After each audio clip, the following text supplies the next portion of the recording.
किसी आदर्श गैस के 4 लीटर आयतन को समतापी रूप से बाह्य दाब 10 एटमॉस्फेरिक पर प्रसारित करके 12 लीटर आयतन कर दिया जाता है। इसमें प्रसरण उत्क्रमणीय रूप से हो रहा है, तो ऊष्मा की गणना कीजिए जबकि ताप 25 डिग्री सेंटीग्रेड हो। कह रहा है कि आदर्श गैस के 4 लीटर आयतन को समतापी रूप से बाह्य दाब एक्सटर्नल बाह्य दाब 10 एटमॉस्फेरिक पर प्रसारित करके उसे 12 लीटर कर दिया जाता है। तो यह प्रश्न उत्क्रमणीय रूप से हो रहा है, तो ऊष्मा की गणना कीजिए जबकि ताप 25 डिग्री सेंटीग्रेड हो। तो ऊष्मा गति के प्रथम नियम से डेल्टा ई बराबर क्यू प्लस डब्लू। समतापी प्रक्रम में डेल्टा ई का मान हो जाएगा 0, इसलिए क्यू बराबर हो जाएगा -डब्लू। अब यहाँ डब्लू निकालने का एक फार्मूला होता है 2.303 NRT log अंतिम आयतन बटे प्रारंभिक आयतन। अब अंतिम आयतन क्या है 12 लीटर, प्रारंभिक आयतन क्या है 4 लीटर। पी क्या है 10 एटमॉस्फेरिक प्रेशर, एनटीपी पर नॉर्मल टेम्परेचर एंड प्रेशर। हम जानते हैं कि एनटीपी पर दाब 1 एटमॉस्फेरिक होता है और 1 एटमॉस्फेरिक प्रेशर पर गैस स्थिरांक आर का मान जो होता है वो 0.0821 लीटर वायुमंडल प्रति मोल केल्विन होता है। अगर मान लीजिए 10, यहाँ चूंकि एटमॉस्फेरिक प्रेशर 10 दिया है, तो 10 एटमॉस्फेरिक प्रेशर पर गैस स्थिरांक आर बराबर हो जाएगा 0.0821 में 10 का गुणा करेंगे तो 1 दशमलव और ख़त्म हो जाएगा, तो हो जाएगा 0.821 लीटर वायुमंडल प्रति मोल केल्विन। अब इसमें मान रखेंगे ताप कितना दिया है 25 डिग्री, तो परम ताप हो जाएगा 273 में 25 जोड़ देंगे तो 298 डिग्री केल्विन। अब डब्लू बराबर हो जाएगा 2.303 NRT log VF। VF का मतलब फाइनल वॉल्यूम और अब आई का मतलब इनिशियल वॉल्यूम, प्रारंभिक अंतिम आयतन बटे प्रारंभिक आयतन। अब क्यू निकालने के लिए क्यू बराबर -डब्लू निकला है, तो -2.303 इंटू 1, यन का मान 1 लेंगे और 1 मोल है, आर का मान 0.821, टी का मतलब 298 log 12/4 और log 12/4 का मतलब log 3 हो जाएगा, 4 3 12। क्यू बराबर 0.2.303 गुणित 0.821 इंटू 298 log 3 और log 3 का मान होता है 0.4771। इस पर गुणा करेंगे, गुणा करने के बाद आएगा 291.37 लीटर वायुमंडल।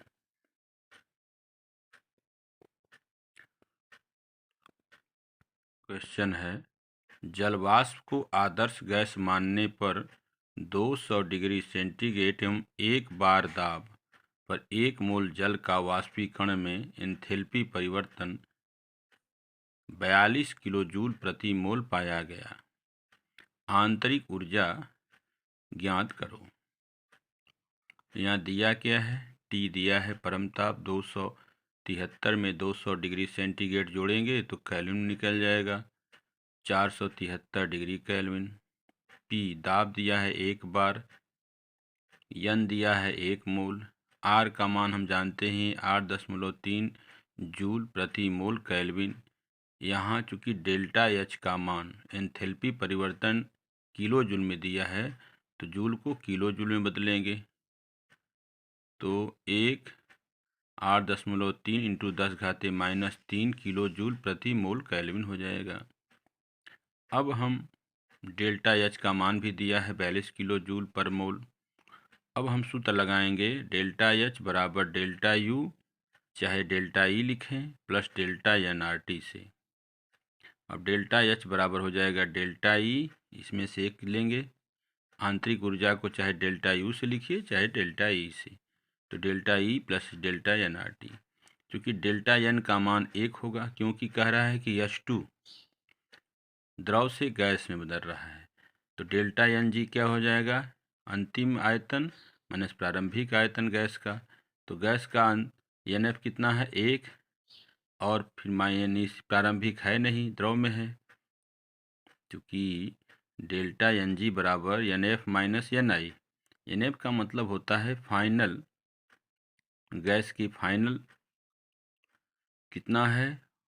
तो यहाँ H2 के आगे 1 मोल है, गैस में H2 के कितने मोल हैं, 1 मोल, और अंतिम प्रारंभिक कोई मोल नहीं है, 0 है। तो 1 में से 0 घटाएंगे 0, 1 आएगा, क्योंकि प्रारंभिक इधर द्रव है, हम गैस का निकाल रहे हैं। तो गैस का अंतिम जो है 1 मोल आयतन, और प्रारंभिक 0 है।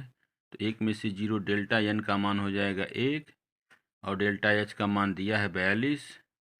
डेल्टा ई बराबर हो जाएगा delta H minus delta N R T. N का मान 1, आर का मान 8.3 इंटू 10⁻³ टी का मतलब 473। इस प्रकार हल करेंगे तो आ जाएगा 2.741 किलो जूल पर मोल।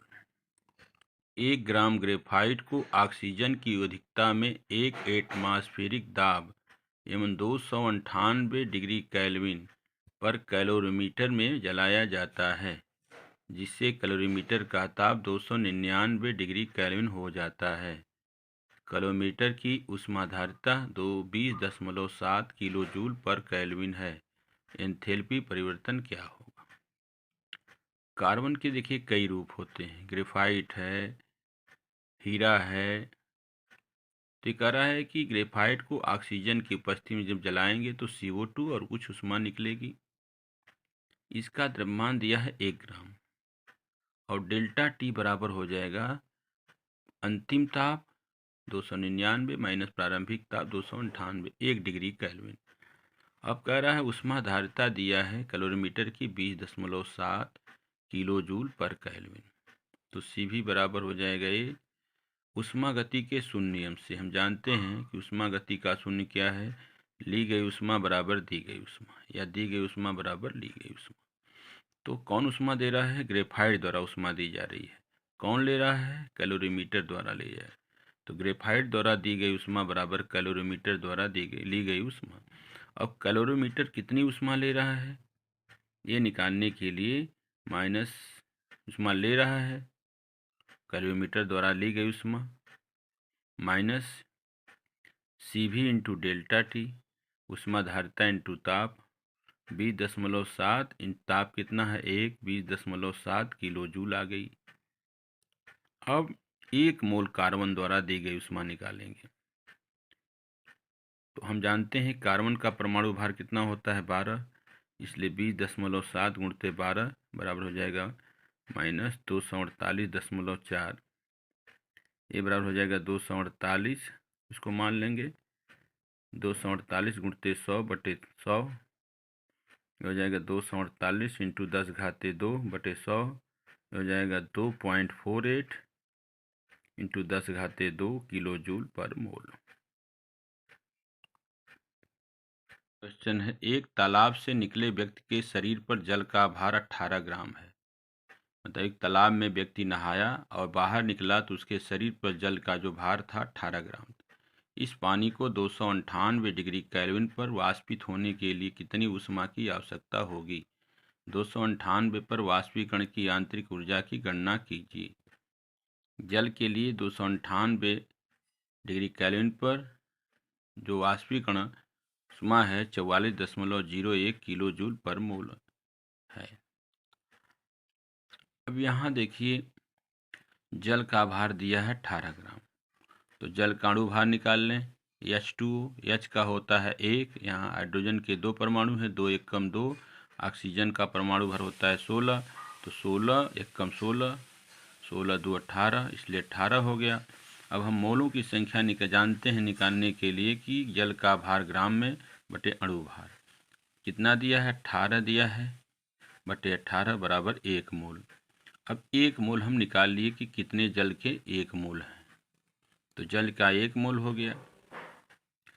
अब R बराबर होता है 8.314 गुणित 10 घाते -3 किलो जूल पर मोल डिग्री केल्विन। पहला है तैराक के शरीर से 18 ग्राम मतलब 1 मोल पानी को वाष्पित करने के लिए आवश्यक ऊष्मा Q बराबर पूछ रहा है। तो ये कितनी हो जाएगी? 44.1 किलो जूल पर मोल, क्योंकि जल के लिए 298 डिग्री पर वाष्पीकरण जो ऊष्मा है, परिवर्तन है एंथैल्पी डेल्टा एच है, वो कितना है दिया है 44.01, क्योंकि मोलों की संख्या कितनी निकल रही है 1, इसलिए उत्तर हो गया 44.01 किलो जूल। दूसरा कह रहा है कि वाष्पीकरण की आंतरिक ऊर्जा निकालिए डेल्टा ई बराबर delta H minus delta N R T से, क्योंकि डेल्टा एच बराबर होता है delta E plus delta N R T. पक्षांतर करेंगे तो डेल्टा ई बराबर हो जाएगा delta H minus delta N R T. Delta H का मान दिया है 44.01, डेल्टा एन का मान 1 होगा, आर का मान 8.314 दिया है गुणित 10 घाते -3 और टी का मतलब 298। इस प्रकार गुणा करेंगे तो आ जाएगा 44.01 माइनस 247 7.5 गुणित 10 घाते -3। इसको मान लेंगे 2477 को 2478 बटे 10 घाते 3 नीचे ले आएंगे तो हो जाएगा 44.01 माइनस 2.48 141.53 किलो जूल।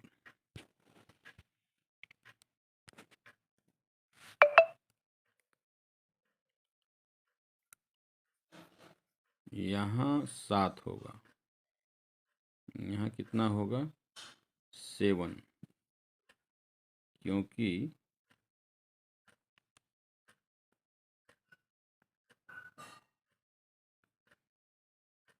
यहाँ 7 होगा, 7 7 ये 8 हो जाएगा, 7 होगा।